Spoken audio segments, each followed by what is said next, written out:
SRT पद्धतीने शेती करणारे आनंदी शेतकरी आणि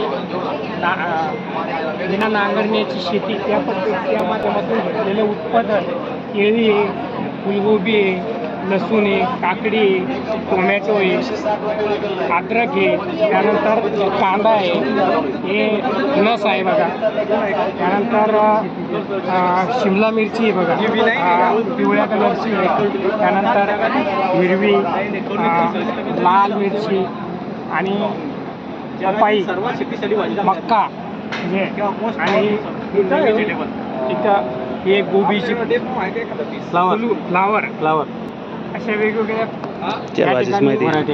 आणि चिकू समोर काय काका करटुलीची कंद. हा, हे करटुल्याची कंद खूप छान आहे बघा. आपण ह्या ठिकाणी कृषी प्रदर्शनामध्ये पाहतो फुलंब्री येथील. धन्यवाद.